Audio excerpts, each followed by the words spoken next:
Class 11th students, आज आपके class का जो है स्टाइल चेंज हो गया है। अभी तक आपने वाइट बोर्ड, ग्रीन बोर्ड पे क्लासेस किया, बट आज जो है क्लास में कॉपी पे रिकॉर्डिंग करके आपको दे रहा हूँ। वैसे देखा जाए तो जो हमारा करंट चैप्टर है वो है लोकोमोशन एंड मूवमेंट, और लोकोमोशन एंड मूवमेंट्स में मैंने मसल कॉन्ट्रैक्शन बता दिया था। ठीक है, मसल कॉन्ट्रैक्शन में आपको एक चीज़ ध्यान देना है कि वहाँ डिफरेंट टाइप के डायग्राम हैं।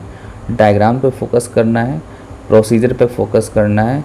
और जब कॉन्ट्रैक्शन प्रोसेस होता है तो उस समय मायोफाइब्रल्स में क्या चेंज आते हैं, उनके बैंड्स, उनके लाइन, उनके जोन में क्या चेंज आते हैं, रिलैक्सेशन में क्या चेंज आते हैं, ये सारे पॉइंट्स आपको नोट करना है। ठीक है, उसका रिवीजन करिए, नोट्स बनाइए, और कोई डाउट हो तो मेरे से पूछिए। ठीक है, मसल कॉन्ट्रैक्शन के बाद जो नेक्स्ट टॉपिक है वो एक्चुअली में वो मसल्स के अंदर के कंपोनेंट्स का है। ठीक है ना, मसल्स के अंदर जो कंपोनेंट्स होते हैं उन कंपोनेंट के बेसिस पे बहुत सारे इन्फॉर्मेशन है। ठीक है ना, जिसमें एक इन्फॉर्मेशन आपके सामने मेंशन है वो है मायोग्लोबिन। ठीक है ना, मायोग्लोबिन एक red coloured oxygen storing pigment है। Red colour oxygen storing pigment है, और इसकी कंपैरिजन आप किससे करते हैं? हीमोग्लोबिन से करते हैं।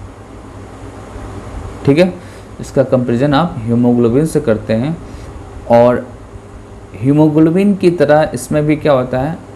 आयरन होता है। ठीक है, आयरन होगा, और साथ में ऑक्सीजन बाइंडिंग कैपेबिलिटी भी होती है इसके अंदर, मायोग्लोबिन के अंदर।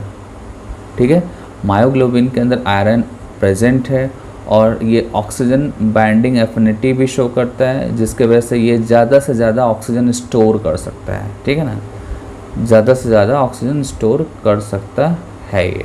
ठीक है, मायोग्लोबिन जो होता है ये कुछ मसल फाइबर में इनका एबंडेंट अमाउंट होता है, और कुछ में वेरी लेस अमाउंट में या लो अमाउंट्स में प्रेजेंट होते हैं। ठीक है, अगर हाई अमाउंट में प्रेजेंट है तो उनको बोलेंगे रेड फाइबर्स, नोट करिएगा इसको। अगर अमाउंट लो है तो क्या बोलेंगे आप? वाइट फाइबर बोलेंगे। क्या बोलेंगे? White fibre, red fibre, white fibre. ठीक है, ये इन्फॉर्मेशन आपको नोट करना है। देन आपको मैं बता दूं कि ये जो मायोग्लोबिन्स होते हैं, मायोग्लोबिन्स जो हैं ये ऑलमोस्ट ऑल मैमल्स में होते हैं, ऑलमोस्ट ऑल मैमल्स में होते हैं। ठीक है, और ये एक्चुअली में कहाँ पे प्रेजेंट होंगे मायोग्लोबिन? ये मसल सेल्स में प्रेजेंट होते हैं। बट इंजरी के केस में, जब इंजरी होती है, एक्सीडेंट होता है, तो ये हमारे ब्लड स्ट्रीम में भी मिलेंगे, आपको ब्लड स्ट्रीम में मिलेंगे। Myoglobin is only found in the blood stream after muscle injury. जब मसल्स की इंजरी होती है तो ये ब्लड में आ जाते हैं। ठीक है ना, ये इंपॉर्टेंट लाइन है, ये एप्लीकेशन का पॉइंट है। ठीक है, वैसे देखा जाए तो मायोग्लोबिन का हाई कंसंट्रेशन कहाँ होता है? मसल सेल्स के अंदर होता है। ठीक है, then next point very very important है, ये कई बार पूछा हुआ है। Myoglobin was the first protein to have its 3 dimensional structure revealed by X ray crystallography. मतलब कि 3 डायमेंशनल स्ट्रक्चर फाइंड आउट किया गया किसके थ्रू? एक्सरे क्रिस्टलोग्राफी के थ्रू, और इसके थ्रू मायोग्लोबिन का 3D फॉर्म देखा गया। मायोग्लोबिन का 3D फॉर्म देखा गया। ठीक है, तो ये कुछ पॉइंट्स हैं मायोग्लोबिन को। इसमें जो कॉन्सेप्चुअल पॉइंट है वो ये है कि ऑक्सीजन स्टोर करता है। ठीक है, और मायोग्लोबिन का जो है अमाउंट कुछ मसल फाइबर में ज़्यादा होते हैं, जिनमें ज़्यादा अमाउंट में होते हैं उनको रेड फाइबर्स बोलते हैं, और जिसमें अमाउंट कम होता है उनको वाइट फाइबर्स बोलते हैं। ठीक है ना, ये चीज़ आपको ध्यान देना है। ठीक है, देन इसके बाद जो है हम रेड फाइबर्स और वाइट फाइबर्स में डिफरेंस देखेंगे। ठीक है, रेड फाइबर्स और वाइट फाइबर्स में हम डिफरेंस देखेंगे। आपके सामने यहाँ पे रेड फाइबर्स और वाइट फाइबर्स की लिस्ट बनी हुई है। ठीक है ना, मतलब इनके बारे में डिफरेंसेस हैं, इसको 1 बाय 1 हम देखते हैं, और ये इम्पॉर्टेंट है, कई बार ये पूछे गए हैं। ठीक है ना, मतलब यहाँ से क्वेश्चंस पूछे जाते हैं, और आपके जो एकेडमिक एग्ज़ाम्स होते हैं वहाँ पे भी पूछे जाते हैं यहाँ से क्वेश्चन। ठीक है, जो फर्स्ट पॉइंट है रेड फाइबर, वो मैंने ऑलरेडी बता दिया है। मैंने बताया कि myoglobin content is high in red fibres so appear red in colour. ठीक है, मतलब रेड फाइबर्स में मायोग्लोबिन का अमाउंट हाई होगा।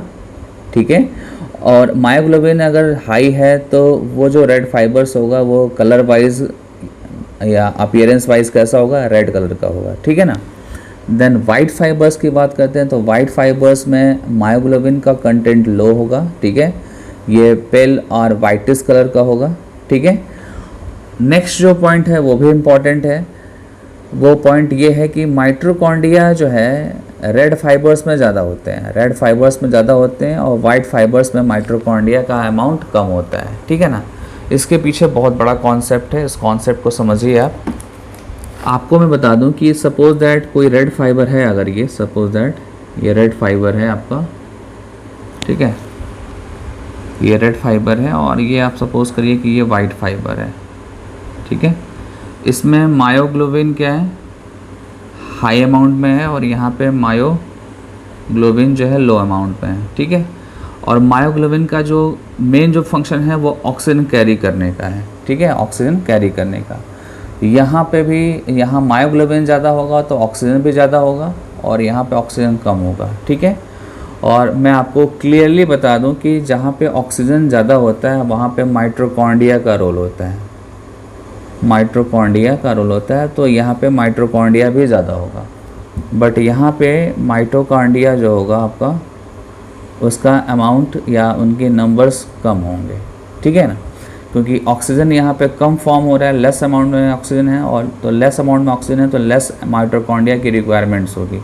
ऑक्सीजन ज़्यादा होगा तो माइटोकॉन्ड्रिया की रिक्वायरमेंट ज़्यादा होगी, क्योंकि माइटोकॉन्ड्रिया ऑक्सीजन को यूटिलाइज करता है एरोबिक रिस्पायरेशन में, एरोबिक रिस्पायरेशन में। ठीक है, और ये एरोबिक रिस्पायरेशन में इन्वॉल्व नहीं होते हैं क्योंकि यहाँ ऑक्सीजन लेस अमाउंट में है। ठीक है, और ऑक्सीजन ज़्यादा इसलिए यहाँ पे है क्योंकि यहाँ मायोग्लोबिन का अमाउंट ज़्यादा है और यहाँ पे मायोग्लोबिन का अमाउंट कम है। ठीक है ना, तो ये मेन कॉन्सेप्ट है आपका। यहाँ पे एनर्जी ज़्यादा बनेगी रेड फाइबर्स में, और यहाँ पे एनर्जी कम बनेगी। इसको एरोबिक मसल्स फाइबर बोलेंगे और इसको एनारोबिक मसल्स फाइबर बोलेंगे, एनारोबिक मसल्स फाइबर। ठीक है ना, तो ये चीज़ ध्यान दीजिएगा। अब आते हैं नेक्स्ट पॉइंट पे। सेकंड पॉइंट मैंने डिस्कस कर लिया, इसको एज इट इज़ लर्न करना है और कॉन्सेप्ट को समझना है। सेकंड पॉइंट के बाद जो थर्ड पॉइंट है, amount of sarcoplasmic reticulum is less, ये आपको लर्न करना है। ठीक है ना, मतलब ये फैक्ट है, इसमें कोई कॉन्सेप्ट नहीं है, यहाँ पे आपको सीधे सीधे लर्न करना है कि सार्कोप्लाज्मिक रेटिकुलम यहाँ लेस होगा बट यहाँ पे क्या होगा, मोर होगा। ठीक है, देन नेक्स्ट पॉइंट है, they carry out aerobic oxidation without accumulating much lactic acid. तो मैंने अभी जस्ट बताया था आपको, जस्ट मैंने बताया यहाँ पे कि जो आपका रेड फाइबर्स हैं यहाँ पे ऑक्सीजन ज़्यादा यूटिलाइज होता है, क्योंकि यहाँ पे क्या है, ऑक्सीजन अवेलेबल है और साथ में माइटोकॉन्ड्रिया भी है, तो ऑक्सीजन को माइटोकॉन्ड्रिया यूज़ कर सकता है। ठीक है, तो ये जो सेल होगा वो आपका कैसा होगा, ये एरोबिक मसल्स होगा। ठीक है, muscle fibre, aerobic muscle fibre होगा। और एरोबिक मसल फाइबर में क्या होता है कि ऑक्सीजन की अवेलेबिलिटी ज़्यादा होने की वजह से यहाँ पे लैक्टिक एसिड का फॉर्मेशन नहीं होता है ज़्यादा। ठीक है, या एब्सेंट होता है लैक्टिक एसिड। बट इस केस में क्या होता है कि एनारोबिक रिस्पायरेशन होता है, इस केस में एनारोबिक रिस्पायरेशन होगा। और आपको फैक्चुअल पॉइंट लर्न करना है कि जब एनारोबिक रिस्पायरेशन होगा, ये आपको अच्छे से लर्न करना होगा। जब भी आपको एनारोबिक रिस्पायरेशन दिखेगा तो वहाँ पे आप बताएंगे कि वहाँ पे लैक्टिक एसिड का फॉर्मेशन होता है। जैसे मान लो कि हम किसी ग्राउंड में रनिंग कर रहे हैं। ठीक है, ग्राउंड में हम रनिंग कर रहे हैं। ठीक है, रनिंग कर रहे हैं तो स्टार्टिंग में हमारे ऑक्सीजन अवेलेबल हैं, जितना हमको रिक्वायर्ड ऑक्सीजन है वो ऑक्सीजन अवेलेबल है, तो ऑक्सीजन यूटिलाइज होता है। ठीक है, एरोबिक रिस्पायरेशन होता है। ठीक है, बट एक लिमिट के बाद क्या होता है, हम टायर्ड हो जाते हैं, बिकॉज हमारा ऑक्सीजन जो स्टोर है वो ऑक्सीजन ख़त्म हो जाता है। ठीक है ना, और जब ऑक्सीजन कंज्यूम हो जाता है देन उस कंडीशन में एनारोबिक रिस्पायरेशन होता है। क्या होता है, एनारोबिक रिस्पायरेशन होता है। और एनारोबिक रिस्पायरेशन जब भी होगा किसी भी सेल में, अगर एनारोबिक रिस्पायरेशन हो रहा है मसल एनिमल के केस में, तो लैक्टिक एसिड का फॉर्मेशन होगा। क्या होगा, लैक्टिक एसिड। और ये लैक्टिक एसिड यूटिलाइज हो जाते हैं, बट लैक्टिक एसिड का फॉर्मेशन वाइट मसल फाइबर में होता है, ठीक है। कैसे लैक्टिक एसिड का यूटिलाइजेशन होगा उसका एक अलग पाथवे है, मैं अभी जस्ट इसके बाद वो टॉपिक मैं बताऊंगा आपको, ठीक है। नेक्स्ट जो पॉइंट है वो ध्यान दो आप, यहाँ पे मैंने आपको बताया था कि they carry out aerobic oxidation without accumulating much lactic acid, because यहाँ पे लैक्टिक एसिड तो फॉर्म ही नहीं होगा क्योंकि यहाँ ऑक्सीजन अवेलेबल है। जहाँ पे ऑक्सीजन अवेलेबल नहीं है वहाँ पे लैक्टिक एसिड का एक्यूमुलेशन होता है, ठीक है ना। और ये तब होता है जब आप एक लिमिट से ज़्यादा वर्क करते हैं, ज़्यादा हैवी वर्क करते हैं, ज़्यादा हैवी एक्सरसाइज करते हैं, तब ऐसा होता है, ठीक है ना। देन नेक्स्ट पॉइंट है they have slow rate of contraction on longer period, ठीक है ना। मतलब इस टाइप के सेल्स में रेट ऑफ कॉन्ट्रैक्शन जो होता है वो स्लो होता है और लॉन्ग टाइम तक होता है, बट यहाँ पे फास्ट होगा और शॉर्ट पीरियड तक होगा, फास्ट होगा और शॉर्ट पीरियड तक होगा। तो ये जो पॉइंट है इसको आप अच्छे से लर्न कर लेना, ये एनसीईआरटी में भी है, ठीक है। मैंने यहाँ टेबल के फॉर्म में आपको शो कर दिया जिससे क्या होगा आपको पढ़ना आसान हो जाए, ठीक है। अब इसके बाद जो नेक्स्ट जो हेडिंग है वो है आपका कोरी साइकिल। क्या है? कोरी साइकिल, ठीक है।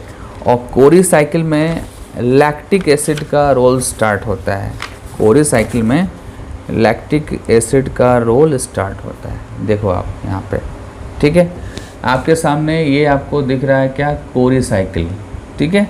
कोरी साइकिल में आपको बहुत सारे स्टेप दिख रहे हैं, इधर मैंने मेंशन कर रखा है कि ये जो स्टेप है ये लीवर में हो रहा है और ये सारे स्टेप्स मसल में हो रहे हैं, ठीक है। स्टार्ट हम करते हैं कहाँ से, लीवर से स्टार्ट करते हैं। और आपको पता है कि जब हम एक्सेस डाइट लेते हैं, स्पेशली जब एक्सेस ग्लूकोज लेते हैं, ठीक है, जब एक्सेस ग्लूकोज लेते हैं तो स्टार्टिंग में क्या होता है कि जितना अमाउंट हमको रिक्वायर्ड होता है हमारे बॉडी के लिए, रिक्वायर्ड जो भी ग्लूकोज है वो एनर्जी में कन्वर्ट हो जाते हैं, ठीक है ना, स्टार्टिंग में, ठीक है। बट जो एक्स्ट्रा ग्लूकोज होता है, एक्स्ट्रा ग्लूकोज वो कहाँ जाते हैं, वो एक्चुअली में ब्लड के थ्रू वो जाते हैं लीवर में। ब्लड के थ्रू कहाँ जाएंगे, वो लीवर में जाएंगे। और लीवर में, ठीक है ना, सपोज दैट ये आपका ग्लूकोज आ रहा है, ठीक है, किसके थ्रू आ रहा है, ब्लड स्ट्रीम के थ्रू आ रहा है, ठीक है। और ये एक्सेस ग्लूकोज है, ध्यान देना होगा, ये एक्सेस ग्लूकोज है। तो एक्सेस ग्लूकोज हमेशा किस में कन्वर्ट हो जाता है, ग्लाइकोजन में कन्वर्ट हो जाता है, ठीक है। बट जैसे ही एनर्जी की रिक्वायरमेंट होती है, suppose that fasting condition start हो गया, सपोज दैट आपने 7-8 आवर्स आपने कुछ नहीं खाया, तो उस कंडीशन में क्या होगा कि लीवर का ग्लाइकोजन ब्रेक होना स्टार्ट हो जाएगा, लीवर का ग्लाइकोजन ब्रेक होना स्टार्ट हो जाएगा। जब लीवर का ग्लाइकोजन ब्रेक होता है, ठीक है, तो वो किस में कन्वर्ट होता है, वो ग्लूकोज में कन्वर्ट होता है। ये देखो अब मैंने यहाँ मेंशन कर रखा है ग्लाइकोजन, और ये ब्रेक होके किस में कन्वर्ट हो रहा है, ग्लूकोज में। उस प्रोसेस को क्या बोल रहे हैं, ग्लाइकोजिनोलिसिस। क्या बोलेंगे, ग्लाइकोजिनोलिसिस, ग्लाइकोजिनोलिसिस। लिसिस का मतलब ब्रेक डाउन, किसका ब्रेक डाउन, ग्लाइकोजन का ब्रेक डाउन। और जब ग्लाइकोजन का ब्रेक डाउन होगा तो ग्लूकोज बनेगा, ठीक है। और ये ग्लूकोज जो है ये हमको एनर्जी देगा। और एनर्जी कैसे देगा, ग्लूकोज यहाँ लिबरेट हुआ, रिलीज़ हुआ, ब्लड स्ट्रीम के साथ वो मसल्स में गया, ठीक है, मसल सेल्स में यूज़ हुआ। मसल्स में जब यूज़ हुआ तो एटीपी बना, ठीक है, एटीपी बना। और सपोज दैट एटीपी बनते बनते ऐसा हो गया कि ऑक्सीजन नहीं मिला उसको। एटीपी तो बनता है, एक्चुअली होता क्या है कि जब ग्लूकोज का ब्रेकडाउन होता है तो स्टार्टिंग में ग्लाइकोलिसिस एक इवेंट होता है। क्या होता है, ग्लाइकोलिसिस, ग्लाइकोलिसिस। तो ग्लाइकोलिसिस में क्या होता है, ओनली 2 एटीपी का फॉर्मेशन होता है। ये इसका डिटेल मैं बताऊंगा, ये जो टॉपिक आपका ग्लाइकोलिसिस है इसका डिटेल आगे आने वाले चैप्टर्स में मिलेगा आपको। तो उसमें होता क्या है कि ग्लूकोज जो है पायरुवेट में कन्वर्ट होता है, पायरुवेट के 2 मॉलिक्यूल्स फॉर्म होते हैं और at a time 2 ATP form होता है। ये एटीपी जो है मसल्स यूज़ कर लेता है, ठीक है। और फर्दर उसको ऑक्सीजन नहीं मिलता है, दैट मीन्स कि आगे क्या होने वाला है, एनारोबिक रिस्पायरेशन होने वाला है। क्या होने वाला है, एनारोबिक रिस्पायरेशन होने वाला है। जब एनारोबिक रिस्पायरेशन होगा तो ये जो पायरुवेट है आपका, ठीक है ना, ये लैक्टिक एसिड में कन्वर्ट होगा, ये ध्यान देना होगा। और ऐसा तब होगा जब ऑक्सीजन एब्सेंट होगा और वहाँ पे एनारोबिक रिस्पायरेशन होगा, मसल्स के अंदर ऐसा होगा, ठीक है, मसल सेल के अंदर ये हो रहा है।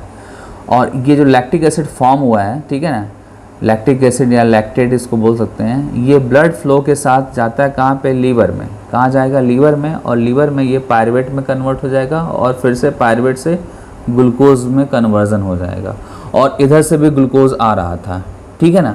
तो इस तरीके से प्रोसीजर होगा, और इसी को हम क्या बोलते हैं, कोरी साइकिल बोलते हैं। क्या बोलते हैं, कोरी साइकिल बोलते हैं, ठीक है। कोरी साइकिल डिस्कस तभी कर सकते हैं जब आप ये बताएंगे कि किसी पर्टिकुलर सेल में जो है ऑक्सीजन अगर एब्सेंट है मसल सेल्स के अंदर, तो वहाँ पे एनारोबिक रेस्पिरेशन होगा, और एनारोबिक रेस्पिरेशन में लैक्टिक एसिड का फॉर्मेशन होता है। लैक्टिक एसिड जब फॉर्म हो जाता है तो वो ब्लड स्ट्रीम के साथ लीवर की तरफ ट्रांसपोर्ट होगा, और लीवर में अगेन वो ग्लूकोज में कन्वर्ट होगा, और अगेन ये प्रोसेस चलता रहेगा, और इसी को हम कोरी साइकिल बोलते हैं, ठीक है ना। तो ये चीज़ ध्यान देना होगा। इससे 1-2 क्वेश्चंस आते हैं जो आपको एक्सरसाइज में मिलेंगे, ठीक है ना। तो ये टॉपिक आपका फिनिश हो गया। अब इस